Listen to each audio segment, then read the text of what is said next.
नमस्कार मित्रों, आपका बहुत-बहुत स्वागत है आपके अपने करेंट हेवन के यूट्यूब चैनल पर। मित्र यहाँ पर यह डीएलएड थर्ड सेमेस्टर का जो पूरा का पूरा हमने प्रकाश चैप्टर खत्म किया है, उसमें से वह पूरा का पूरा निचोड़ है समझ लीजिए। बहुत सारे प्रशिक्षकों का कहना था सर मैराथन क्लास लगा दीजिए जो अभी आपने खत्म किया है प्रकाश पर। तो हम पूरा-पूरा जितना भी प्रकाश का चैप्टर पढ़ाया टॉपिक वाइज़ अलग-अलग दिन, है ना? कि लगभग 6 से 7 हमने पार्ट में पढ़ाया हुआ है। तो आज पूरा का पूरा हम इसको एक पूरा मैराथन के क्लास में हर एक चीज़ देख लेंगे इसमें, है ना? पूरा का टॉपिक जितने भी आपने पढ़ा है, वो पूरा का पूरा टॉपिक हम लोग देखेंगे। ये और इसके बाद तुरंत यानी कि कल हम लाने वाले हैं लगभग 200 एमसीक्यू इसी पे ले आने एक टॉपिक पर। फिर उसके बाद नेक्स्ट दिन हम लोग विद्युत वाला पूरा मैराथन खत्म करेंगे। फिर उस पर हम पूरा का पूरा लगभग 200 के आसपास में एमसीक्यू कराने वाले हैं। तो यह सेशन आपके डीएलएड के लिए ही नहीं मित्रों, यूपी टेट के लिए भी और सुपर टेट के लिए भी बहुत इंपॉर्टेंट है। जब भी आप सुपर टेट का पेपर देने जाएँ, चाहे यूपी टेट का पेपर देने जाएँ, तो इस सेशन को एक बार ज़रूर देख कर जाइएगा। आपसे रिक्वेस्ट है क्योंकि डीएलएड का पूरा लगभग 70 टू 80% आपका यूपी टेट से भी और सुपर टेट से भी बिलॉन्ग करता है। तो आप देख कर ज़रूर जाएँगे और यह जो हम दे रहे हैं आपको नोट्स, यह पूरा का पूरा, यह पीडीएफ आपको टेलीग्राम पे भी मिल जाएगा। टेलीग्राम लिंक आप जॉइन कर सकते हैं करेंट हेवन के नाम से। ठीक है, चलिए। न्यूटन के प्रकाश हम टॉपिक वाइज़ देखते चलते हैं और पढ़ते चलते हैं, आप लोग बस देखते चलिएगा। ठीक है? चलिए, ऊपर देखिएगा मित्र। न्यूटन के अनुसार प्रकाश कणों से मिलकर बना है जिन्हें कणिका कहते हैं। तो न्यूटन ने यह बात कही थी। 1905 में आइंस्टीन ने प्रकाश विद्युत प्रभाव की व्याख्या करी थी। यह बात याद रखेंगे। इसके लिए 1922 में उन्हें नोबेल पुरस्कार भी दिया गया था। ये सारी बातें हमने पढ़ा रखी हैं। कोई भी डिस्कशन जो भी करना हो मित्र, आप इस पीडीएफ को माध्यम से आराम से कर सकते हैं। कोई डाउट नहीं बचेगा, बस आप देखते चलिए। प्रकाश वैद्युत प्रभाव के द्वारा कण गुण को सिद्ध किया गया था न्यूटन के द्वारा। याद रखेंगे मित्र, हाइजन के अनुसार प्रकाश तरंगे हैं। हाइजन ने बोला था प्रकाश कैसी हैं? प्रकाश तरंग के रूप में चलती हैं। यंग ने व्यतिकरण की सहायता से तरंग गुण को साबित किया था। जो यंग नाम के साइंटिस्ट थे साथी, वो व्यतिकरण व्यतिकरण क्या होता है हमने पढ़ाया है। व्यतिकरण की सहायता से इन्होंने तरंग के गुण की एक तरह से साबित करा था, सिद्ध करा था। आधुनिक विचारधारा के अनुसार प्रकाश कण तरंग दोनों है, यानी कि अनुप्रस्थ तरंग भी है, अनुदैर्ध्य तरंग भी है प्रकाश। रोमर ने यह बताया था कि प्रकाश की वेग कितनी स्पीड है। याद रखना, प्रकाश को खोजने वाला कोई नहीं है, प्रकाश तो था ही पहले से। प्रकाश के वेग के बारे में इन्होंने बताया था, रोमर ने बताया था। कौन साइंटिस्ट बताए थे? रोमर ने बताया था 1676 ईस्वी में कि निर्वात में प्रकाश की जो वेग होती है सबसे ज्यादा होती है, 3 × 10⁸ मीटर प्रति सेकंड होता है। नेक्स्ट, अब हम आ जाते हैं परावर्तन। प्रकाश का परावर्तन क्या होता है मित्र, हमने पढ़ा रखा है, बस आप देखते चलिए और पढ़ते चलिए इस चीज को।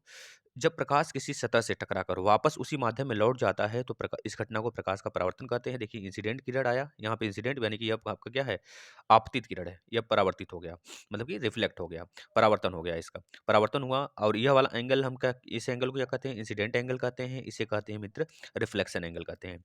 इसे क्या कहते हैं मित्र, जहाँ पे यह प्रकाश की किरण आके गिरी हुई है उस पॉइंट को कहते हैं पॉइंट ऑफ इंसिडेंट, यानी कि अपवर्तन पॉइंट, है ना? इस चीज को नॉर्मल, ये नॉर्मल बना हुआ है, इसे अभिलंब कहते हैं मित्र। यह मिरर है आपका, प्लेन मिरर। अगला चलते हैं, आगे देखिएगा। प्रकाश के परावर्तन के फलस्वरूप तीव्रता और आयाम में कमी आती है जबकि तरंगदैर्ध्य आवृत्ति में नहीं बदलती है। हम आपको एक चीज बताए थे मित्र स्टार्टिंग में ही। देखिए, आपसे पूछेगा प्रकाश एक माध्यम से दूसरे माध्यम में जब जाती है तो उसके किस माप में कमी हमको देखने को मिलती है या फिर चेंजेस देखने को मिलता है। तो याद रखेंगे, हमेशा और हमेशा प्रकाश जब किसी एक माध्यम से दूसरे माध्यम में जाएगा तो ना ही उसका तीव्रता और ना ही आयाम में, मतलब तीव्रता और आयाम में कमी आती है, जबकि तरंगदैर्ध्य आवृत्ति यह सब नहीं बदलते हैं। याद रखना है मित्र, क्या क्या बदलता है? परावर्तन के पश्चात तीव्रता और आयाम बदलता है, मतलब जब प्रकाश की किरणें टकराती हैं, टकराने के बाद वापस जाती हैं तो क्या-क्या चेंजेस हमको देखने को मिलते हैं? तीव्रता और आयाम। लेकिन तरंगदैर्ध्य और आवृत्ति सेम रहते हैं क्योंकि वह सेम माध्यम होता है, उसी माध्यम में जाता है तो ना ही तरंगदैर्ध्य बदलेगा, ना ही आवृत्ति बदलेगा। इस बात को याद रखेंगे। परावर्तन के 2 नियम हैं, आपको पता होगा। इस चीज़ को फिर से हम रिवाइज़ कराते हैं। देखिए कौन-कौन से नियम हैं? Reflection law. आपतित किरण, परावर्तित किरण और अभिलंब तीनों एक ही तल में होंगे। पहला नियम आप देख पा रहे हैं स्क्रीन पर। दूसरा नियम है आपतन कोण परावर्तन कोण के बराबर होगा, है ना? ये चीज़ आप देख पा रहे हैं, इस फिगर में भी देख रहे हैं। ये दोनों नियम आप याद कर लेंगे जो पूछा जाता है ना? जिसमें आई और आर बराबर होते हैं। प्रकाशी गेज परावर्तन के सिद्धांत पर कार्य करता है। याद रखें, प्रकाशी गेज परावर्तन के सिद्धांत पर कार्य करता है मित्र, है ना? देखिए, एक क्वेश्चन यहाँ पे दिया हुआ है मित्र, इस क्वेश्चन को देखते हैं हम लोग। दिए गए चित्र में अगर एक्स वाई किरण AB से टकराती है, एक्स वाई किरण AB से टकराती है तो AC से टकराने के बाद उसकी दिशा क्या होगी? देखिए यहाँ पर मित्र बताया गया है, यह फिगर है आपका, नीचे देख पा रहे हैं। दिए गए चित्र में यहाँ पे देख पा रहे हैं कि ये एक्स वाई है, यहाँ पे आया AB से टकराया, फिर AC से टकराया, फिर उसकी दिशा क्या होगी? तो मित्र जिस एंगल पे वो आया था उसी एंगल पे वो निकल जाएगा, यानी इसका राइट आंसर क्या होगा? X Y direction. X Y के डायरेक्शन में हो जाएगा। जिस डायरेक्शन में वो आया था उसी डायरेक्शन में वो निकलेगा, यानी एक्स वाई के ही पैरेलली वो चला जाएगा। अगला चलते हैं। चांदी प्रकाश का सबसे अच्छा परावर्तक है, ये चीज याद रखेंगे, चांदी प्रकाश का सबसे अच्छा परावर्तक है मित्र। इसलिए दर्पणों पर चांदी की कलई की जाती है। लोग कहते हैं ना, चांदी का कलई क्यों किया जाता है, क्यों अलग पेंट का न कर दें, क्यों दूसरे का न कर दें। चांदी का कलई इस वजह से किया जाता है कि वह अच्छे तरीके से परावर्तित हो जाए और इमेज अच्छा बनाए। तो याद रखेंगे, सिल्वर नाइट्रेट का उस पर कलई किया जाता है, AgNO3। AgNO3 मित्र, इसका नाम याद रखेंगे। नेक्स्ट चलते हैं। समतल दर्पण आ गया। हमने समतल दर्पण के बारे में गहनता से अध्ययन किया है, देख लेते हैं। काल्पनिक या आभासी प्रतिबिंब बनाता है। समतल दर्पण पे जो काल्पनिक या आभासी प्रतिबिंब बनता है भाई ना, आप उसे टच थोड़े कर सकते हैं, अपनी प्रतिबिंब को बस देख सकते हैं ना। समतल दर्पण में प्रतिबिंब का आकार वस्तु के आकार के बराबर होता है। भाई जाहिर सी बात है, अगर फेस देखेंगे आप अपना, तो फेस आपका अपने फेस के आकार का ही दिखेगा। अब ऐसा नहीं पापा का फेस देखेंगे तो मम्मी के आकार का दिखेगा, ऐसा नहीं होता है। समतल दर्पण में प्रतिबिंब का आकार वस्तु के आकार के बराबर होता है। नेक्स्ट देखेंगे दूसरा। समतल दर्पण में दर्पण से वस्तु की दूरी और प्रतिबिंब की दूरी समान होती है। हमने बताया था इस बात को भी, दो तीन बातें हम फिर से जिक्र कर देते हैं। देखिए, यह मान लीजिए दर्पण है, ये दर्पण है। दर्पण में यहाँ वस्तु रखा है, वस्तु से दर्पण की दूरी x है, तो अंदर जो प्रतिबिंब बनेगा वो भी x डिस्टेंस पर ही बनेगा। इमेज यहाँ पर ऑब्जेक्ट है, यहाँ पर इमेज है, तो दोनों की दूरी बराबर होगी। मिरर से इमेज की भी और मिरर से ऑब्जेक्ट की भी। अगर पूछा जाए ऑब्जेक्ट से इमेज की दूरी बताइए, तो x यहाँ तक है, फिर x यहाँ तक है, यानी कि 2x हो जाएगा मित्र। कितना हो जाएगा? 2x दूरी हो जाएगा। अगला देखिएगा। समतल दर्पण में सीधा प्रतिबिंब बनता है, बिल्कुल सीधा बनता है, ऐसा तो नहीं उल्टा बनता है, वो तो हमारा वाटर इमेज उल्टा बनता है ना भाई, रीजनिंग आप पढ़े होंगे। नेक्स्ट देखिए दूसरा। किसी वस्तु की पूरी लंबाई देखने के लिए, हमने बताया था किसी वस्तु की पूरी लंबाई देखने के लिए, मान लीजिए अपना अपना पूरा का पूरा आपका मान लीजिए 6 फीट ऊंचाई है, जैसे मेरा 6 फीट है, तो 6 फीट के आसपास में, तो 6 फीट हमारा पूरा ऊंचाई है, 6 फीट की लंबाई हमको पूरा का पूरा इस इमेज में, इस मिरर में देखने के लिए हमको क्या करना होगा? कम से कम जो दर्पण होगा 3 फीट का होना चाहिए, हमारे ऊंचाई का आधा होना चाहिए। इससे आप क्या समझे, मतलब ऑब्जेक्ट को पूरा देखने के लिए कम से कम मिरर का जो लंबाई होगा वह ऑब्जेक्ट से आधा होगा, तब जाके उसमें ऑब्जेक्ट पूरा अपना फिगर बना पाएगा। ठीक है, ये पूछा जाता है भाई आपसे। अगर कोई व्यक्ति वी मीटर, मतलब मान लीजिए कोई व्यक्ति वी मीटर प्रति सेकंड की स्पीड से दौड़ के आ रहा है, तो उसे अपना प्रतिबिंब दर्पण में 2v से दिखाई देगा, यह बात भी याद रखना है। अगर समतल दर्पण में कोई हम ट्विस्ट कराएं, कोई थीटा कोण पर किसी वस्तु को घुमा दें, तो परावर्तित के पश्चात वह किरण दर्पण के अंदर 2 थीटा कोण से घूम जाएगा, यह बात भी याद रखेंगे। ठीक है मित्र, इस सारा पीडीएफ आपको दे दिया जाएगा, आप उसमें देख लेंगे। अगर कोई दो समतल दर्पण एक दूसरे से थीटा कोण पर हों, तो उनके बीच कैसे हम इमेज ड्रॉ कराते हैं, कितने एंगल बनते हैं, इसको कैसे मापते हैं, यह फार्मूला हमने बताया था। मान लीजिए 45 डिग्री पर कोई दो आपने समतल ऐसे रख दिया, समतल दर्पण। अब पूछा जाए इसमें कितने इमेज बनेंगे, तो भैया बता देना है। अगर 45 डिग्री पर है तो इसको आप इस फार्मूले में रखिए, 45 डिग्री पर दो समतल दर्पण आपने झुका दिया, तो 360 बटे के 45 -1 कर दीजिए, यह इमेज का संख्या आ गया। यह इमेज का संख्या बराबर n के बराबर होता है यह। तो 45 से काटेंगे तो कितने बार में कटेगा? लगभग 8 बार में कटेगा। 8 बार में कटेगा भाई, 90 90 90 90, यानी 2 2 4 2 8 है ना, 90 9 9 त्रिक 27 9 त्रिक 27 और 45 दूना 90 हो गया, फिर 45 दूना 90 हो गया, 80 हो गया, 45 दूना 90 45 दूना 90, इस तरह से 180 180, यानी कि 2 2 4 2 8, मतलब 8 बार में कट जाएगा ये। 8 माइनस 1 करेंगे तो 7 इमेज बनाएगा मित्र। ठीक है, अगर आप इसे 60 डिग्री से काटते हैं, मान लीजिए कोई दो दर्पण हैं 60 डिग्री पे झुके हुए हैं, तो इस फार्मूला में थीटा के प्लेस पे 60 रखिए, तो 360 बटे के 60 -1 कटेगा, 0 0 से गया, 6 6 का 36, 6 माइनस 1 यानी 5 इमेज बनाएगा। इस प्रकार से आप याद रखेंगे। चलिए अगला क्वेश्चन देखते हैं।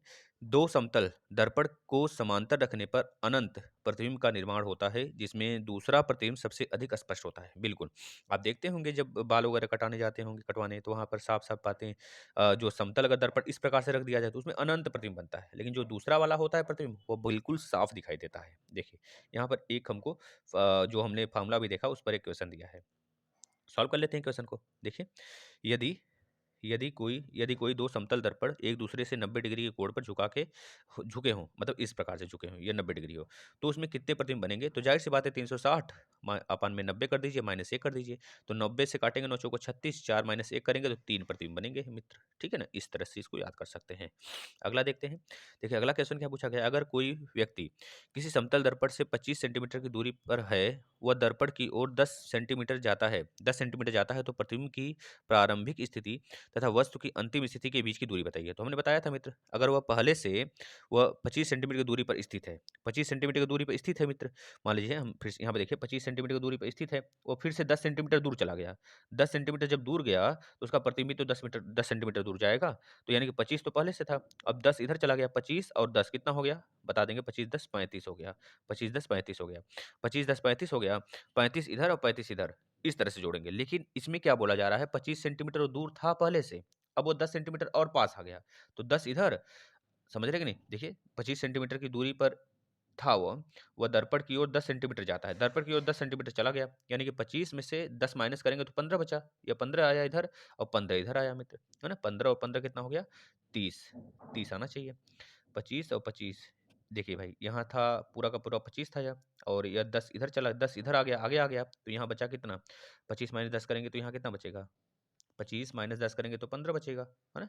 और इधर भी 15 बचेगा, 15 15 30 सेंटीमीटर होना चाहिए, यहाँ पे रॉन्ग दिया है। 30 सेंटीमीटर आपका राइट आंसर होगा मित्र, ठीक है?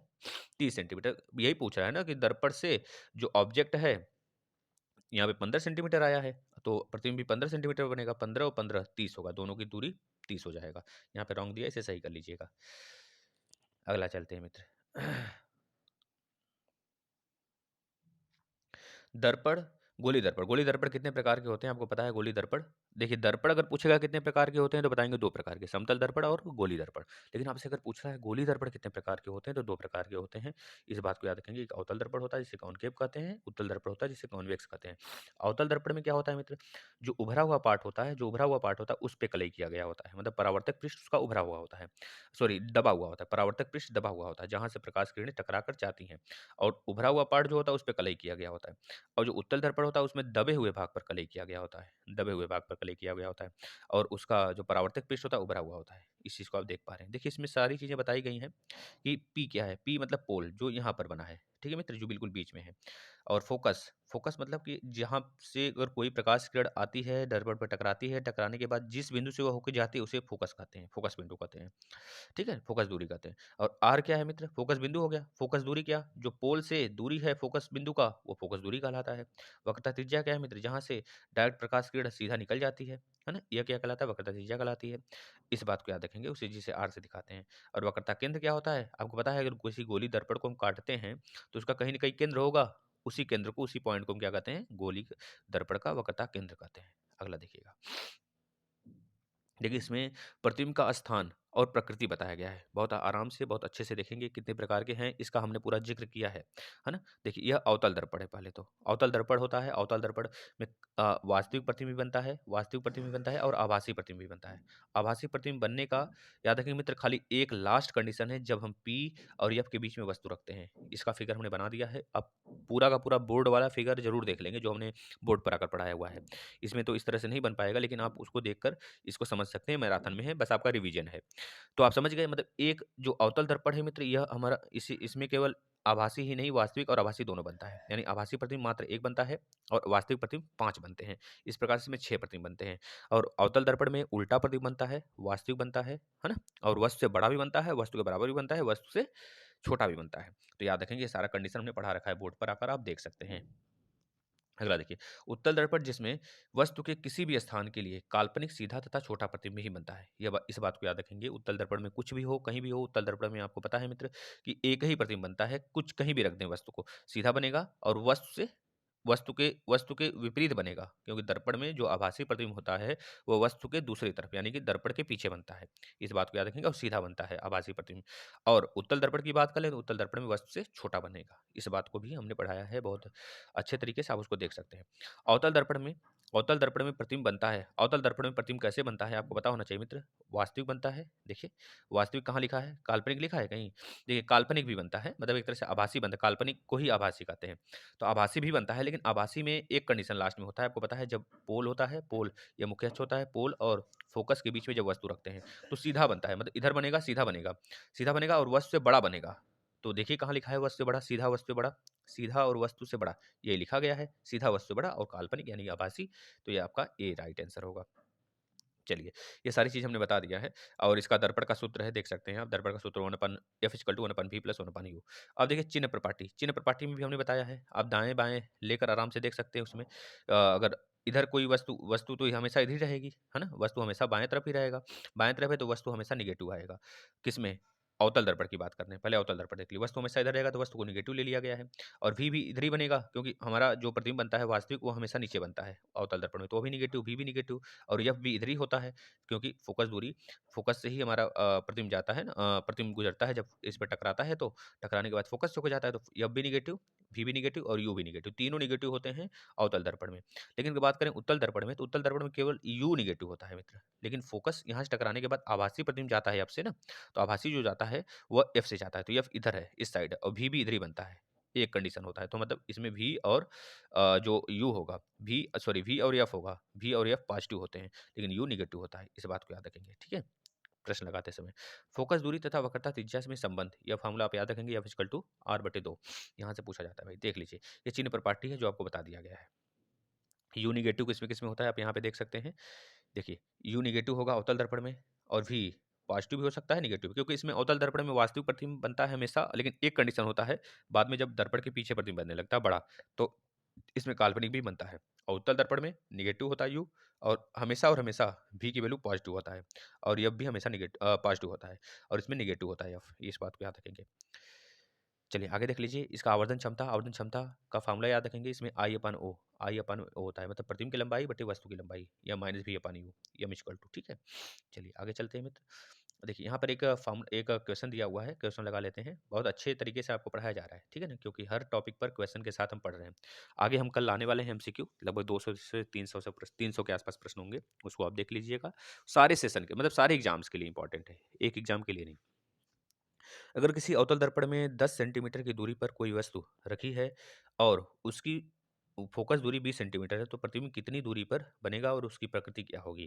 तो इसमें रख सकते हैं। इसमें अवतल दर्पण की बात किया गया तो आपको पता है अवतल दर्पण में यू हमेशा नेगेटिव होता है, यू नेगेटिव होता है, एफ नेगेटिव होता है।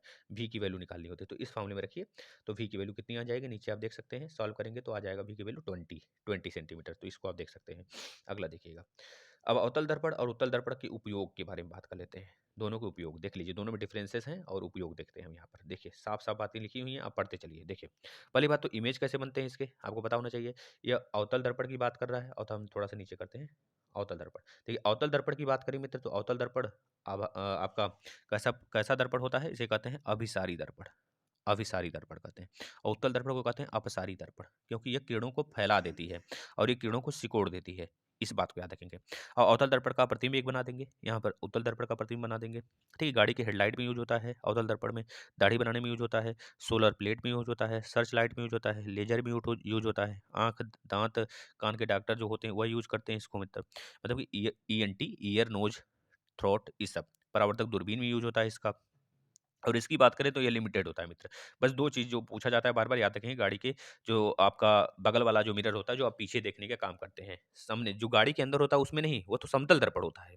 गाड़ी के अंदर वाला जो होता है समतल दर्पण होता है। गाड़ी का हेडलाइट अवतल दर्पण होता है। लेकिन उत्तल दर्पण की बात करें तो मित्र जो आपके बगल में, जो पीछे की गाड़ी आ रही है जो उसको देखते हैं, जिसे रियर मिरर बोलते हैं, तो उसमें होता है उत्तल दर्पण। और रोड लैंप जो लगा होता है परावर्तक जो गवर्नमेंट लगाती है स्ट्रीट लैंप के रूप में, तो उसमें यूज़ होता है। इस बात को याद रखेंगे। अब यहाँ पर देख सकते हैं, ठीक है भाई। अवतल दर्पण टॉर्च में और उत्तल दर्पण लालटेन में। उत्तल दर्पण लालटेन में यूज होता है, ठीक है, लालटेन। और अवतल दर्पण टॉर्च में यूज होता है। इस बात को याद भी रख सकते हैं। चलिए यहाँ पे देखिए गोली लेंस। अब यहाँ पे लेंस से स्टार्ट हो गया, दर्पण खत्म हो गया, अब लेंस के बारे में आ गए भाई। यह महामैराथन है मित्र, जो हमने 5 6 7 8 वीडियो में करा था। तो उसको बस एक ही वीडियो में हम खत्म करेंगे। अब कल इस पर पूरा मर्ज कर अच्छे से पूरा क्वेश्चन लाएंगे। इसके बाद विद्युत विद्युत को पूरा एक वीडियो में हम मैराथन लगा देंगे, उसको खत्म करेंगे, फिर उसके बाद बायोलॉजी स्टार्ट करेंगे। गोली लेंस मुख्यतः 4 प्रकार के होते हैं, आपको पता होना चाहिए मित्र। वैसे तो देखें 2 ही प्रकार के माना जाए तो उत्तल लेंस, अवतल लेंस, लेकिन इसमें 4 प्रकार का होता है। और अवतल लेंस की बात करें मित्र तो अवतल लेंस 3 प्रकार के होते हैं और उत्तल लेंस भी 3 प्रकार के होते हैं, है ना? तो लेकिन अगर अवतल लेंस की बात करें, अवतल लेंस एक हो गया, एक समतलावतल हो गया, जिसमें कि एक प्लेन होता है, दूसरा इस प्रकार के होता है। अवतल लेंस में जो बाहर का भाग होता है वो मोटा होता है, अंदर का भाग पतला होता है। और समतलोत्तल में एक उत्तल होता है और एक हमारा प्लेन होता है। और उत्तल लेंस में बाहर का भाग पतला होता है, अंदर का भाग मोटा होता है। ये बात आपको पता होना चाहिए मित्र, है ना? चलिए, इसमें भी फिगर देख सकते हैं आप। जो यह होता है उत्तल लेंस होता है मित्र, यह अभिसारी लेंस होता है, मतलब किरणों को सिकोड़ देता है फोकस पर। और जो अवतल लेंस होता है किरणों को फैला देता है मित्र। फोकस से लगता है कि आती हुई किरणें प्रतीत होती हैं, तो इसे बोलते हैं अपसारी। अपसारी डाइवर्जेंट लेंस, इसे बोला जाता है कन्वर्जेंट लेंस, याद रखेंगे। और देखिए यहाँ पर लेंस का फार्मूला, लेंस मेकर सूत्र इसे बोला जाता है। 12th में आप पढ़े होंगे, इस फार्मूले से हम पढ़ाते हैं बच्चों को। तो उसमें जो 1/f equal to 1/v minus 1/u आता है, वह इसी फार्मूले से निकाला जाता है ना? तो ये लेंस मेकर फार्मूला है, इसे आप याद कर लेंगे। 1/f equal to mu minus 1 1/r1 और 1/r2। R1 R2 क्या है? त्रिज्या है या फोकस दूरी है। और म्यू क्या है? लेंस का अपवर्तनांक है। देखिए यहाँ पर एक आपको क्वेश्चन भी दिया गया है उसी फार्मूले पर, यहाँ पर देख सकते हैं आप। यदि उत्तल लेंस की त्रिज्याएं 10 सेंटीमीटर और 20 सेंटीमीटर हो और अपवर्तनांक 4/3 हो, तो रख दीजिए 4/3 माइनस 1, 1/10 माइनस 1/20। तो इसको निकालेंगे तो 1/f इक्वल टू 1/60 आ गया, f की वैल्यू 60 सेंटीमीटर आ गया मित्र। इस प्रकार से आप निकाल सकते हैं, ठीक है ना? चलिए अगला चलते हैं। उत्तल लेंस के प्रतिबिंब बनाने, हमने बताया था उत्तल लेंस में कितने प्रतिबिंब बनते हैं मित्र? 6 प्रतिबिंब बनते हैं। और उत्तल लेंस बिल्कुल अवतल दर्पण की तरह होता है, हमने बताया था ये भी। लेकिन सिर्फ दर्पण और लेंस में एक फर्क है। क्या फर्क है? कि लेंस जो होता है वह जो आभासी प्रतिबिंब बनाता है वह वस्तु के तरफ ही बनता है, लेकिन दर्पण क्या करता है? जो आभासी प्रतिबिंब बनाता है सीधा बनाता है, सीधा तो दोनों बनाते हैं, आभासी प्रतिबिंब हमेशा सीधा बनता है। जो आभासी प्रतिबिंब बनता है वह दर्पण में दर्पण के पीछे बनता है, और लेंस में लेंस के वस्तु के तरफ ही बन जाता है। यह चीज याद रखेंगे। अब देखिए यहाँ पर हम आपको बताते हैं। अगर देखिए पहला कंडीशन, अगर अनंत पे है वस्तु, अगर वस्तु अनंत पर होगा तो अनंत पर, देख सॉरी, एक मिनट देखिएगा फिर से। अगर वस्तु अनंत पर होगा मित्र, एक मिनट एक मिनट एक मिनट,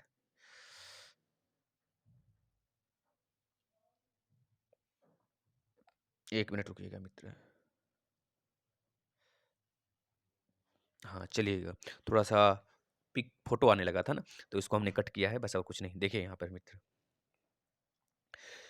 अगर बात करें मित्र यहाँ पर पहला फोकस, हमने बताया था फिगर बोर्ड पे आके भी, तो उत्तल लेंस में अनंत पे जब प्रतिबिंब होता है, सॉरी वस्तु जब अनंत पर होता है तो उसका प्रतिबिंब f2 पर यानी फोकस पर ही बनता है।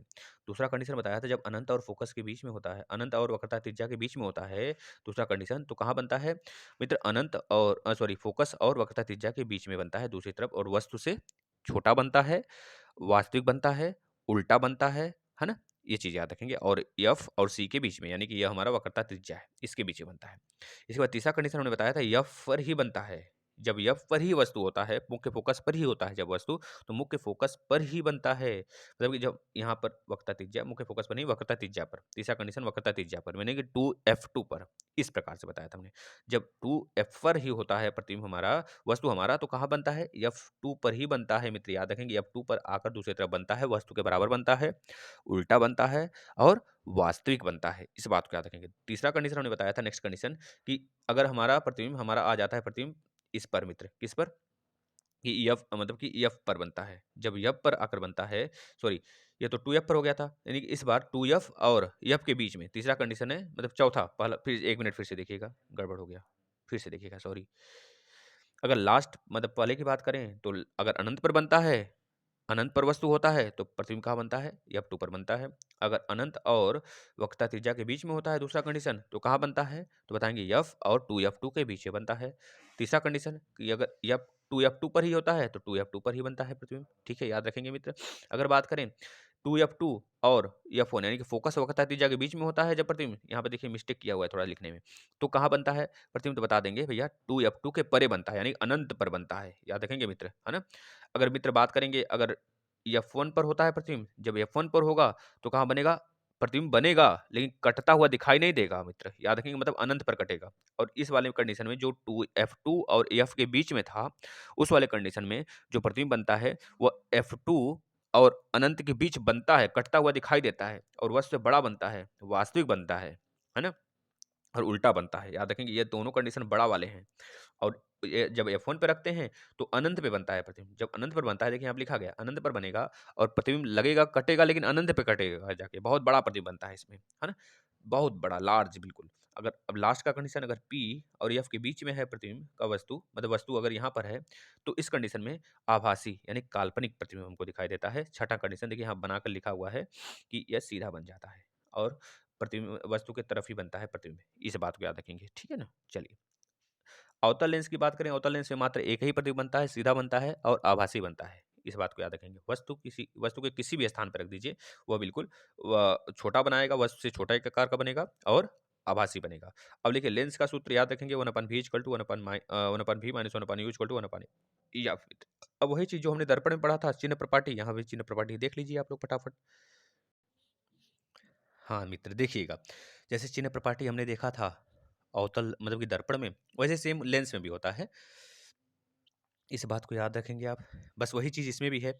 अगर हम बाएँ तरफ की बात करेंगे तो सब कुछ नेगेटिव, अगर दाएँ तरफ की बात करेंगे तो सब कुछ पॉजिटिव। तो देख लीजिए उत्तल दर्पण में क्या था, उत्तल लेंस में क्या था मित्र?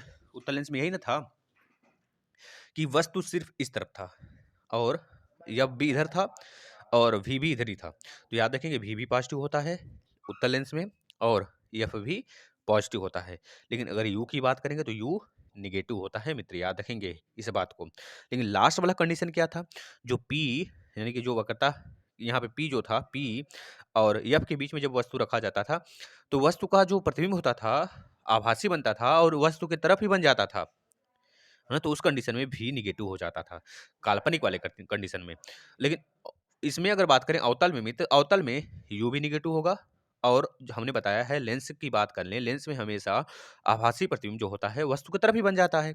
तो यहाँ पर प्रतिबिंब यहीं पर बनेगा जब प्रतिबिंब भी हमारा बाएं तरफ हुआ, यानी कि यू भी निगेटिव, भी निगेटिव और जब प्रतिबिंब बाएं तरफ बन रहा है तो फोकस भाई उधर ही होगा ना, तो यह भी निगेटिव, तीनों निगेटिव होता है अवतल लेंस में। इस बात को याद रखेंगे मित्र। इस पर देखिए एक फार्मूला, एक क्वेश्चन दे दिया है। चलिए देख लीजिए। अगर किसी उत्तल लेंस में 10 सेंटीमीटर की दूरी पर कोई वस्तु रखी है तथा उसकी फोकस दूरी 20 सेंटीमीटर है तो प्रतिबिंब दूरी क्या होगी? प्रतिबिंब की दूरी क्या होगी ये बता दीजिए। यहाँ पर देख पा रहे हैं आप 1/v minus 1/u equal to 1/f। इस फार्मूले पे रखिए। इसमें उत्तल लेंस है, उत्तल लेंस में u निगेटिव होता है, एफ पॉजिटिव होता है ना? एफ पॉजिटिव होता है भाई, बताना। एफ पॉजिटिव होता है और भी हमारा क्या होता है भैया, एक ही तरफ बनता है तो भी पॉजिटिव में लिया जाता है। लेकिन देखते हैं भी क्या आता है। तो यहाँ पे देख लीजिए 1/v minus 1/u equal to 1/f। तो इसमें सारा का सारा वैल्यू रखेंगे तो v की वैल्यू आ जाएगा -20 सेंटीमीटर। काल्पनिक बनेगा, यानी कि काल्पनिक कंडीशन कौन सा होता था कि जब वस्तु का प्रतिबिंब जो होता है मित्र किधर बन जाए, बड़ा बन जाए, सीधा बन जाए इस तरह से, तो काल्पनिक कंडीशन यानी कि बहुत बड़ा। देख रहे हैं हमारा, देखिए वस्तु का दिया है 10 सेंटीमीटर और प्रतिबिंब आ रहा है 20 सेंटीमीटर, यानी कि जाहिर सी बात है कि भैया माइनस में जब आ रहा है तो सीधा ही बनेगा, है ना? तो इस पर से याद रखें काल्पनिक कंडीशन है यह। माइनस में है तो मतलब कि वस्तु की तरफ ही बन रहा है। अगर प्लस में आता है तो हम हमेशा कहते हैं कि भैया अब जब प्रतिबिंब हमारा माइनस में आ रहा है तो यानी कि आभासी है, वस्तु की तरफ ही बन रहा है। तो यानी कि काल्पनिक वाला ही वस्तु की तरफ आता है और अब जो वास्तविक होगा सारा का सारा वस्तु के दूसरे तरफ बनता था इसमें। तो सीधे और उल्टा बनता था, नीचे बनता था, उल्टा बनता था, है ना? नीचे छोटा बड़ा इस तरह करके और उल्टा बनता था, है ना? तब जाके उसे हम क्या कहते हैं, दाएं तरफ बन रहा है तो मतलब वी पॉजिटिव आएगा। अगर वी पॉजिटिव आता है तो हमेशा कंडीशन होता है वास्तविक प्रतिबिंब का, याद रखेंगे मित्र। लेंस की क्षमता, लेंस की क्षमता का फार्मूला होता है P इक्वल टू 1/f। यहाँ से प्रश्न बहुत बनते हैं मित्र। P इक्वल टू 1/f होता है। P का जो लेंस की क्षमता का जो मित्र यूनिट होता है उसे हम क्या कहते हैं, डायोप्टर कहते हैं। क्या कहते हैं? डायोप्टर। डायोप्टर याद रखेंगे मित्र, यहाँ से प्रश्न बनते हैं। डायोप्टर होता है और अगर यह सेंटीमीटर में है तो इस प्रकार से लिख देंगे, अगर सेंटीमीटर में होता है तो यहाँ पे 100 लिख देते हैं। ठीक है ना? यहाँ पर देख लीजिए एक आपके लिए एक प्रश्न है, जानदार प्रश्न है। यह प्रश्न ऐसे ही आएंगे, अगर आएंगे तो आपके यूपी टेट में हो, चाहे सुपर टेट में हो, चाहे डीएलएड थर्ड सेमेस्टर में भी हो। यदि किसी लेंस की फोकस दूरी 10 सेंटीमीटर है तो उसकी क्षमता क्या होगी? देखिए पी इक्वल टू 100/f यानी कि 100/10 यानी कि 10d यह आ जाएगा। यहाँ पे देखिए अभी हमने बताया लेंस की क्षमता का SI मात्रक डायोप्टर होता है। उत्तल लेंस की फोकस दूरी धनात्मक होती है इसलिए इसकी क्षमता भी धनात्मक होता है मित्र। अवतल लेंस की फोकस दूरी ऋणात्मक होती है इसलिए इसकी क्षमता भी ऋणात्मक होता है। ठीक है मित्र, आगे देख लीजिए। यह चीजें हमने बता रखा है, आगे देखिए। P1 plus P2 minus D P1 P2। तो ये इतना इंपॉर्टेंट नहीं है, दोनों दो लेंस हैं, अगर दो लेंस हैं तो दोनों लेंस को अगर एक साथ रख दें तो जो उनकी क्षमता होगा बड़े क्षमता के बराबर होगा। यानी कि अगर बात करें मित्र, अगर बात करें, अगर दोनों लेंसों के मुख्य फोकस की बात करें, है ना? मतलब बड़े फोकस की बात करें तो 1/f इक्वल टू होगा 1/f1 प्लस 1/f2। यह बात याद रख लेंगे। ठीक है, चलिए आगे देख लीजिए। अगर किसी लेंस की क्षमता -2 डायोप्टर है तो उसकी फोकस दूरी क्या होगी? -2 डायोप्टर है, इसका मतलब साफ साफ बात यहाँ पर अवतल लेंस की हो रहा है। माइनस है यानी कि जब क्षमता माइनस तो फोकस भी माइनस, जब फोकस माइनस तो क्षमता भी माइनस, अगर फोकस प्लस तो क्षमता प्लस, अगर फोकस प्लस तो क्षमता प्लस यानी कि उत्तल लेंस, अगर फोकस माइनस तो क्षमता माइनस यानी कि अवतल लेंस। इस बात को याद रखना मित्र। तो जाहिर सी बात है जो प्लस वाला है पहले आप उसको उड़ा दीजिए, प्लस वाला तो आंसर हो ही नहीं सकता हमारा, है ना। तो यहाँ पर -2 दिया है, -2 का मतलब क्या होगा 1/-2, 1/-2 का मतलब होता है 0.5 होता है, लेकिन माइनस लगा है तो माइनस लगा देंगे। इस बात को याद रखना, बी आपका राइट आंसर हो जाएगा मित्र। अब देखिए अपवर्तन, रिफ्रैक्शन क्या होता है। रिफ्रैक्शन बहुत इंपॉर्टेंट है। देखिए लेंस खत्म हो गया, दर्पण खत्म हो गया, ठीक है मित्र। आप देख रहे हैं मैराथन क्लास चल रहा है भाई। अपवर्तन, अपवर्तन क्या होता है ध्यान से देखिएगा। जब प्रकाश एक माध्यम से दूसरे माध्यम में प्रवेश करता है तो अपने वास्तविक पथ से विचलित हो जाता है। जब प्रकाश सघन माध्यम से विरल माध्यम में जाता है, जब प्रकाश सघन माध्यम से विरल माध्यम में जाता है, यह हमारा अपवर्तित, यह हमारा क्या है आपतित किरण। देखिए यहाँ से जा रहा है, इसको उल्टा दिखाया गया है, हम आपको सीधा बना के दिखाते हैं। ये फिगर ही उल्टा बनाया है। यहाँ से देखिए ऐसे, यह आपका अभिलंब है। अगर प्रकाश को यहाँ पे सघन माध्यम लिख देते हैं, अगर प्रकाश अगर सघन माध्यम में आपतित होता है और विरल माध्यम में आता है, तो सघन से आता है विरल में, तो याद रखें कि यह अभिलंब से दूर जाएगा अपने। अगर विरल से सघन में आता है, अगर सघन से विरल में आता है तो अभिलंब से दूर, अगर विरल से सघन में आता है तो अभिलंब की तरफ। इस बात को याद रखना है आपको। यहाँ से प्रश्न बनते हैं। एक बार फिर से बोल देते हैं। अगर प्रकाश किरण सघन माध्यम से विरल माध्यम में आता है तो अभिलंब से दूर जाता है, अगर विरल से सघन में आता है तो अभिलंब के तरफ झुक जाता है। इस बात को याद रखेंगे भाई। जब प्रकाश सघन माध्यम से विरल माध्यम में प्रवेश करता है तो अभिलंब से दूर जाता है, यही बात हमने बताया। दूसरा बात यहाँ पे लिखा हुआ है, जब प्रकाश विरल माध्यम से सघन माध्यम में जाता है तो अभिलंब की ओर आता है ना। इस बात को याद रखेंगे मित्र। एक बात कान अपने दिमाग से सोचिएगा मित्र, इसको देखिए ये इंपॉर्टेंट है। अपवर्तन के फलस्वरूप आवृत्ति में कोई परिवर्तन नहीं होता। अगर प्रकाश किरण एक माध्यम से दूसरे माध्यम में जाता है तो क्या उसका कलर चेंज हो जाता है? नहीं भाई ना, उसका कलर नहीं चेंज होता। भले उसका स्पीड बदल जाए, क्योंकि निर्वात में प्रकाश किरण सबसे तेज चलती है। तो अगर सघन माध्यम से विरल माध्यम में, विरल माध्यम से सघन माध्यम ऐसे प्रकाश ट्रेवल करेगा तो हो सकता है माध्यम में जानते समय उसका आयाम भी चेंज हो जाए, वेग भी चेंज हो जाए, तरंगदैर्ध्य चेंज हो जाए, लेकिन आवृत्ति नहीं चेंज होती है। इस बात को लिख लीजिएगा। अब देखिए अपवर्तनांक क्या होता है। अपवर्तनांक होता है निर्वात में प्रकाश का वेग या तरंगदैर्ध्य बटे माध्यम में प्रकाश का वेग या तरंगदैर्ध्य। अपवर्तनांक की सहायता से किसी माध्यम की सघनता या विरलता का पता लगा लेते हैं हम। कोई माध्यम सघन आप बता ही सकते हैं भाई ना। अगर प्रकाश किरण झुक के आती है तो मतलब कि जाहिर सी बात है वह सघन से आ रही है, मतलब सघन में आ गई है, यानी विरल से आई हुई है। अगर प्रकाश किरण फैल जाती है मतलब कि जाहिर सी बात है भाई वह सघन से आई है, विरल में आई है, इस वजह से फैल गई है। अपवर्तनांक का कोई मात्रक नहीं होता है, इस बात को याद रखेंगे। अपवर्तनांक अधिक होने पर माध्यम सघन तथा अपवर्तनांक कम होने पर माध्यम विरल होता है। वही बात तो हमने बताया, जिसका अपवर्तनांक ज्यादा उसका माध्यम सघन, ठीक है, वो ठोस ठोस होगा बिल्कुल, मतलब कि बिल्कुल सॉलिड ऑब्जेक्ट होगा। अगर अपवर्तनांक कम है तो माध्यम विरल होगा, यानी कि वह ऑब्जेक्ट जो होगा मित्र वह बिल्कुल लूज होगा, समझ रहे हैं, बिल्कुल भी एकदम जैसे पानी हो गया। पानी का अपवर्तनांक हीरे की अपेक्षा कम होगा। चलिए हम देख लेते हैं, इसको रट जाइए मित्र। ये किसी भी एग्जाम्स के लिए बहुत इंपॉर्टेंट सेशन है आपका। हम आपसे वादा करते हैं इससे बाहर एक भी प्रश्न नहीं आएगा, ना ही ग्रुप डी में आएगा, ना ही किसी भी साइंस जहां भी पूछा जाता है, चाहे सुपर टेट हो, चाहे डीएलएड थर्ड सेमेस्टर हो, किसी भी। ये डीएलएड थर्ड सेमेस्टर के नाम से सिर्फ है। साइंस से मतलब साइंस, चाहे जहां पढ़ लीजिए। माध्यम, देखिए निर्वात का जो अपवर्तनांक होता है 0 होता है मित्र। हवा का अपवर्तनांक क्या होता है 1.008 होता है। जल का अपवर्तनांक 1.33 होता है। कांच का 1.5, हीरा का 2.48 होता है। यहाँ पर देख सकते हैं आप, यहाँ पर आ जाइए नीचे। ये पीडीएफ आपको दे दिया जाएगा भाई, घबराइए मत। पीडीएफ आपको टेलीग्राम पे मिल जाएगा, आप वहाँ से डाउनलोड कर लीजिएगा। यदि हीरे का अपवर्तनांक 2.42 है, हमने बता दिया, तो हीरे में प्रकाश की चाल क्या होगी। तो हमने बताया भाई प्रकाश की चाल जो फार्मूला होता है क्या होता है, देखिए यही होता है ना। हीरे में प्रकाश की चाल पूछ रहा है, हीरे में प्रकाश की चाल पूछ रहा है ना। तो हीरे में प्रकाश का वेग बराबर सी बटे के हीरे का अपवर्तनांक एन। अगर प्रकाश का वेग निकालना है हीरे में तो हमको अपवर्तनांक पता होना चाहिए, पहले बात है हीरे का। और प्रकाश का चाल तो पता ही है, प्रकाश का चाल क्या होता है 3 गुणे 10⁸ और हीरे का अपवर्तनांक भी पता है 2.42 से भाग लगा देंगे मित्र, तो आ जाएगा इतना। जितना इसको आप सॉल्व कर लीजिए बस। अब इसको सॉल्व करेंगे तो यही हमारा आंसर होगा, यानी कि लगभग कर लिए मित्र तो 1 पॉइंट समथिंग इंटू 10⁸ आएगा। तो बता देंगे हीरे का अपवर्तनांक, ठीक है। अगर बात करें मित्र, अगर कांच में प्रकाश की चाल कितनी होती है तो 2 गुणे 10⁸ बता देंगे आप, ठीक है ना।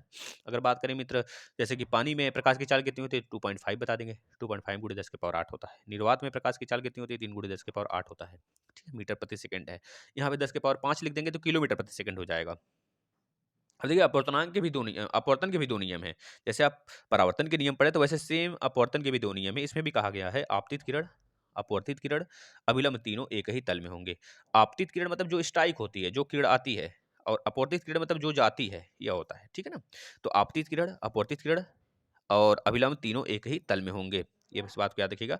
और जो दूसरा नियम है मित्र, आपतन कोण का साइन तथा अपवर्तन कोण का साइन का अनुपात हमेशा नियत रहता है। इसे ही स्नेल का नियम भी कहते हैं, sine I upon sine R equal to अपवर्तनांक।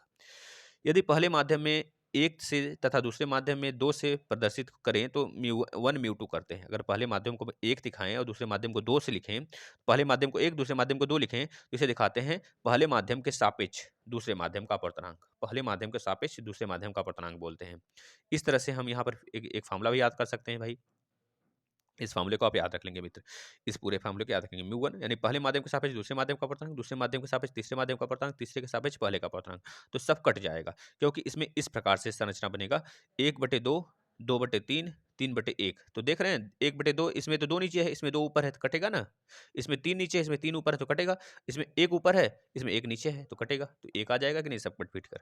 इस तरह से आप फार्मूला याद रखेंगे। अब देखिए क्या होता है इसका एग्जाम्पल।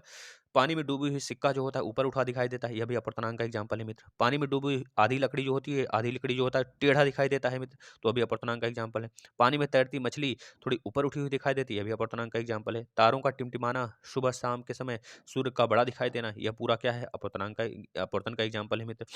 सूर्योदय के कुछ मिनट पूर्व ही अर्थात क्षितिज के नीचे नीचे होने पर भी सूर्य का दिखाई पड़ना होता है, तो ये अभी अपवर्तन का एग्जाम्पल है मित्र। ये चीज देख सकते हैं, सिक्का दिखाया हुआ है फिगर में। यहाँ पे देखिए।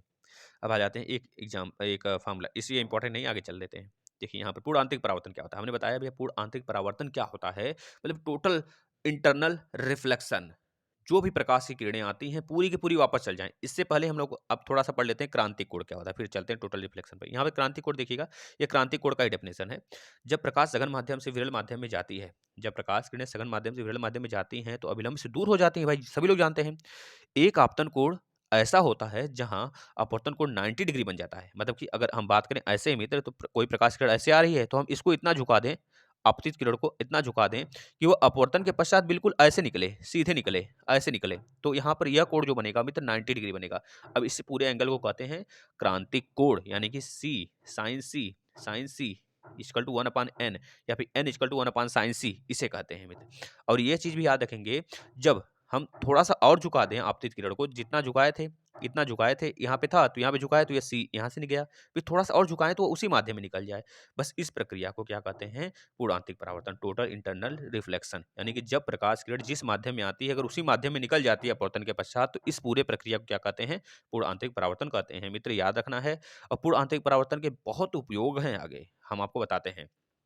ठीक, इस बात को याद रख लेंगे। अब देखिए पूर्ण आंतरिक जो परावर्तन होता है मित्र, यह जिस माध्यम में प्रकाश किरण आती है उसी माध्यम में चला जाता है। लेकिन एक चीज में याद रखेंगे, सघन माध्यम से विरल माध्यम में ही हमेशा यह घटना घटती है। जो पूर्ण आंतरिक परावर्तन होता है वो सघन माध्यम से ही विरल माध्यम में जाता है, विरल से सघन में नहीं, सघन से विरल में हमेशा हमेशा हमेशा। इस बात को याद रखेंगे। चलिए अगला देख लेते हैं। जब आपतन कोण के मान को क्रांतिक कोण से बढ़ाया जाता है तो पूर्ण आंतरिक परावर्तन वहां पे देखने को मिलता है मित्र हमको, क्योंकि उसी माध्यम में प्रकाश किरणें चली जाती हैं। अब देखिए यहाँ पर हमने जो बताया आपको उसका देख लीजिए। अभी हमने एक क्वेश्चन बताया ना आपको, पूर्ण आंतरिक परावर्तन की घटना होगी क्या पानी से कांच में होगा, पानी तो विरल है, कांच सघन है, हमने बताया था सघन से विरल में। सघन से विरल में मित्र सिर्फ एक ही दिख रहा है, ऑप्शन नंबर सी। देखिए आप, ऑप्शन नंबर सी ही केवल सघन से विरल में दिखाई दे रहा है, यानी पानी से हवा में। ठीक है मित्र, इस पूरे पर हम कल बिल्कुल निचोड़ लाने वाले हैं क्वेश्चन का। आज तो मैराथन है पूरा, अब कल बिल्कुल निचोड़ आएगा पूरा। प्रकाश खत्म, फिर विद्युत खत्म, फिर जो हमने साउंड पढ़ लिया साउंड खत्म करेंगे। इस तरह से पढ़ाई करेंगे, मजा आ जाने वाला, बिल्कुल मजा। ठीक है मित्र, आगे चलते हैं। अब देखिए पूर्णांतिक परावर्तन के कुछ एग्जाम्पल हैं। इससे पहले हम एक चीज आपको बताते हैं, टिप्स। देखिए सबसे ज्यादा ठोस क्या होता है, क्रांतिक कोण की बात, अपवर्तनांक की बात करें तो किसका अपवर्तनांक होगा, भैया हीरे का। जिसका जितना अपवर्तनांक अधिक होगा मित्र, उसमें कोण जो होगा लगभग लगभग क्रांतिक कोण क्या होगा, सबसे कम होगा। इस बात को याद रखना है, ठीक है। अब देखिए हीरे का चमकना क्या है भैया, पूर्णांतिक परावर्तन है। इंडोस्कोपी क्या है, इंडोस्कोपी एक प्रकार का मित्र दूर संचार है ना, तो याद रखेंगे यह भी हमारा पूर्णांतिक परावर्तन है। मृग मरीचिका पूर्णांतिक परावर्तन, मृग मरीचिका का मतलब जैसे कि रेगिस्तान में आप गए, अब दूर से आप देख रहे हैं, आपको प्यास लगा है, दूर से देख रहे हैं बालू चमक रहा है, तो जैसे वहां पहुंचे तैसे गायब। मतलब कि बस चमक रहा था, वहां पे जितने प्रकाश किरणें गिरे सब के सब टोटल इंटरनल रिफ्लेक्शन के कारण, मतलब कि सघन माध्यम में आ रहे हैं, सघन माध्यम में ही चले जा रहे हैं, कहीं अपवर्तित भी नहीं हो रहे हैं, सीधा उसी माध्यम में अपवर्तित हो जा रहे हैं, सीधा निकल जा रहे हैं। तो इस प्रकार से वो चीजें हमको चमकती हुई दिखाई देती है, हमको लगता है कि पानी है वहां पर, लेकिन जैसे वहां पहुंचते हैं तैसे कुछ नहीं रहता है ना। तो याद रखेंगे यह मृग मरीचिका होता है। दूरसंचार उपग्रह, इसे मित्र ऑप्टिकल फाइबर कहते हैं, जैसे हम लोग जियो वगैरह जो चलाते हैं ना, ये सारी चीजें। कांच में चटक, अगर कांच में चटक पड़ जाए तो वह चमकने लगता है, दरार चटक पड़ने से, तो वह होता है टोटल इंटरनल रिफ्लेक्शन मित्र। देखिए यहाँ पे लिखा है मृग मरीचिका के बनने में अपवर्तन सहायक कारक है, जबकि पूर्ण आंतरिक परावर्तन मुख्य कारक है। इस बात को याद रखेंगे, अपवर्तन थोड़ा सहायक कारक है और पूर्ण आंतरिक परावर्तन मुख्य कारक है। यहाँ देखिए दिया है मित्र। अब आ जाते हैं वर्ण विक्षेपण। वर्ण विक्षेपण हमने समझाया है न्यूटन के डिस्क में जो 7 रंग थे, उसे घुमाने से श्वेत रंग प्राप्त होता है। इस बात को याद रखेंगे। अब देखिए ये वर्ण विक्षेपण का पूरा हमने बताया था आपको। यहाँ देखिए जब श्वेत प्रकाश को किसी प्रिज्म से होकर गुजारा जाता है, तो वे 7 रंगों में विभक्त हो जाते हैं। इस क्रम को हम क्या कहते हैं? वैजिनी हपीनाला, यानी कि बैंगनी, जामुनी, नीला, हरा, पीला और नारंगी, लाल, इस नाम से जानते हैं मित्र। जिसमें बैंगनी रंग अपवर्तनांक सर्वाधिक होता है बैंगनी का, और इस कारण से इस होने के कारण आधार की ओर होता है, वो आधार की ओर होता है। मतलब कि अगर श्वेत प्रकाश है मित्र, यह चीज़ याद रखेंगे, यह है, तो बैंगनी सबसे नीचे होगा। फिर उसके ऊपर सबसे ऊपर क्या होगा? आर होगा। सबसे नीचे बैंगनी होगा। बैंगनी का ऊर्जा ज़्यादा होगा, ये ज़्यादा फैलेगा, ये ज़्यादा दूर तक नहीं जाएगा, फैल जाएगा, दूर तक इस वजह से नहीं जा पाएगा। इस वजह से इसकी फ्रीक्वेंसी यानी कि आवृत्ति बहुत अधिक होती है और इसमें एनर्जी बहुत ज़्यादा लगता है मित्र। और जो रेड प्रकाश होता है, ये काफ़ी दूर तक जाता है, क्योंकि इसकी जो आवृत्ति होती है बहुत कम होती है। सबसे ऊपर वाला जो है ना, यह प्रकाश किरण जो है, यह रेड प्रकाश किरण है और यह बहुत दूर तक जाता है मित्र, बहुत दूर तक जाता है। इस वजह से इसकी तरंगदैर्ध्य अधिक होती है, वेलोसिटी अलग होती है, एनर्जी कम होता है। इसको ट्रैफिक लाइट वगैरह में यूज़ करते हैं। यानी कि सबसे अधिक वाला जो अपवर्तनांक होगा, वो कौन सा होगा मित्र? बैंगनी होगा। सबसे कम वाला अपवर्तनांक कौन सा होगा? बता देंगे, रेड होगा। जो ज़्यादा ट्रैवल करेगा, उसका अपवर्तनांक सबसे कम। इस तरह याद करिए। रेड किरण सबसे दूर तक जाता है, इस वजह से इसका अपवर्तनांक कम, और जो बैंगनी किरण है, कम जाता है दूर तक, क्योंकि वो उसी जगह फैल जाता है, क्योंकि उसमें एनर्जी होती है, उसकी फ्रीक्वेंसी अधिक होती है, इस वजह से उसका अपवर्तनांक अधिक होता है। ठीक है ना? चलिए आगे चलते हैं। देखिए यहाँ पे लिखा हुआ है सब कुछ, आपको बता के लिखा हुआ है मित्र, इसको आप पढ़ सकते हैं। इंद्रधनुष का बनना। देखिए, हम आपको इंद्रधनुष का बनना बताते हैं, इसको आप पढ़िएगा। जब वर्षा होती है, वर्षा के तुरंत बाद धूप हो जाता है, तो जो छोटी-छोटी बूँदें होती हैं, उसमें जब प्रकाश किरणें आती हैं, लड़ती हैं, तो वहाँ पर एक मुख्य रूप से रंग में बहुत सारे रंगों में विभक्त हो जाती हैं। बस इसी को कहते हैं इंद्रधनुष का बनना। अब इंद्रधनुष उस तरफ बनता है, जिस तरफ सूरज है, उसके सूर्य के विपरीत बनता है। तो पूछा जाता है, जब सूर्य हमारे सर पर होता है, तो उस समय इंद्रधनुष का बनना कहाँ होता है? तो बता दें कि उस समय इंद्रधनुष नहीं बनता है, क्योंकि उस समय हमारे सन पर होता है और जो सन का मुख होता है, पृथ्वी की तरफ होता है। तो पृथ्वी पर इंद्रधनुष नहीं बनेगा। जब भी बनेगा बादल पे ही बनेगा, यानी कि पानी के छाया के बाद वो बनता हुआ दिखेगा हमको। तो जब सूर्य के विपरीत, अगर सूर्य पूरब में है तो इंद्रधनुष कहाँ बनेगा भैया? पूरब के विपरीत, यानी क्या हो जाएगा? पश्चिम में बनेगा। अगर सूर्य उत्तर में है तो दक्षिण में इंद्रधनुष बनेगा। अगर दक्षिण में है सूरज तो उत्तर में बनेगा इंद्रधनुष। इस तरह से विपरीत बनता है। इस बात को याद रखेंगे। देखिए यहाँ पे लिखा हुआ है, इंद्रधनुष को देखने के लिए सूर्य की तरफ पीठ करना पड़ता है। ठीक है भाई? इंद्रधनुष 2 प्रकार के होते हैं मित्र। प्राथमिक इंद्रधनुष, जब जल की बूंदों के द्वारा सूर्य के प्रकाश को 2 बार अपवर्तन तथा 1 बार पूर्ण आंतरिक परावर्तन होता है, तो वहाँ पे प्राथमिक इंद्रधनुष होता है। 2 बार अपवर्तन और 1 बार पूर्ण आंतरिक परावर्तन। बैंगनी अंदर की ओर तथा लाल रंग बाहर की ओर होता है इसमें। यह द्वितीयक की अपेक्षा अधिक चमकीला होता है। इसमें नेत्र का जो भाग होता है वो 42 डिग्री का कोण बनाता है ना? द्वितीयक में देखते हैं, जब जल की बूंदों द्वारा सूर्य का प्रकाश का 2 बार अपवर्तन होता है। यहाँ पर क्या था? 1 बार अपवर्तन होता था और 2 बार पूर्णांतिक परावर्तन। सॉरी, 2 बार अपवर्तन और 1 बार पूर्णांतिक परावर्तन, मतलब प्राथमिक इंद्रधनुष। और जब 2 बार अपवर्तन भी और 2 बार पूर्णांतिक परावर्तन भी होता है, तो उसे कहते हैं द्वितीयक इंद्रधनुष। इस चीज़ को याद रखें, इसमें 55 डिग्री हमारे नेत्र से कोण बनता है। ठीक है मित्र? यहाँ देख लीजिए। यह प्राथमिक कलर की बात करते हैं मित्र। हमने आपको बताया था प्राथमिक कलर में 3 ही कलर होते हैं, लाल होता है, हरा होता है और नीला होता है मित्र। देखिए, अगर लाल और हरा को मिलाते हैं तो पीला रंग बनता है। लाल और नीला को मिलाते हैं तो मैजेंटा रंग बनता है। अगर लाल, हरा और नीला तीनों को मिला देंगे तो श्वेत प्रकाश बनेगा मित्र। अगर लाल और पीकॉक को मिलाते हैं मित्र, तो भी श्वेत बनेगा। अगर नीला और हरा को मिलाते हैं तो पीकॉक बनेगा। अगर लाल और हरा को मिलाते हैं तो पीला बनेगा। लाल और नीला को मिलाते हैं तो मैजेंटा बनेगा। यह यानी कि तीनों कलर ही प्राथमिक होते हैं। यह हमारे टीवी स्क्रीन में भी यही तीनों कलर होते हैं। यही तीनों कलर जब हमारी टीवी चलती है तो कलरफुल दिखती है। इसी कारण से अनेक रंग बनाए जा सकते हैं। इसे कहते हैं आरजेबी। आरजेबी के नाम से इसे जाना जाता है मित्र। देख लीजिए, ये सारी चीज़ें हमने बता दिया। पूरक रंग में क्या होते हैं? जो बनते हैं वो पूरक रंग में होते हैं। देख लीजिए। चूँकि का देखिए, अब काली वस्तु काली क्यों दिखाई देती है? लाल वस्तु लाल क्यों दिखाई देती है? सफ़ेद वस्तु सफ़ेद क्यों दिखाई देती है? हम आपको बताते हैं। मान लीजिए लाल वस्तु लाल दिखाई देने का कारण यह होगा मित्र, अगर लाल वस्तु लाल दिख रहा है, इसका मतलब कि सातों रंगों में से जो लाल दिखने वाली वस्तु है, वो केवल लाल किरण को ही हमारी आँखों में परावर्तित करती है और सबको सोख जाती है। अगर कोई नीले रंग की वस्तु दिखती है, तो नीला कलर को ही वो केवल परावर्तित करती है और सबको सोख जा रही है। इस बात को याद रखेंगे मित्र, ठीक है? अगर मान लीजिए कोई वस्तु श्वेत कलर का दिखाई दे रहा है, श्वेत कलर का दिखने का मतलब हुआ कि वो सारे किरण को परावर्तित कर दे रही है, सारे किरण को परावर्तित की, किसी को नहीं सोख रही, इस वजह से वो श्वेत दिखता है मित्र। अगर कोई किरण काला दिखता है, कोई रंग मतलब कोई वस्तु काला दिखता है, काला दिखने का मतलब हुआ कि सारे कलर को वो ऑब्जेक्ट मतलब सारे कलर को क्या कर रही है, सोख जा रही है।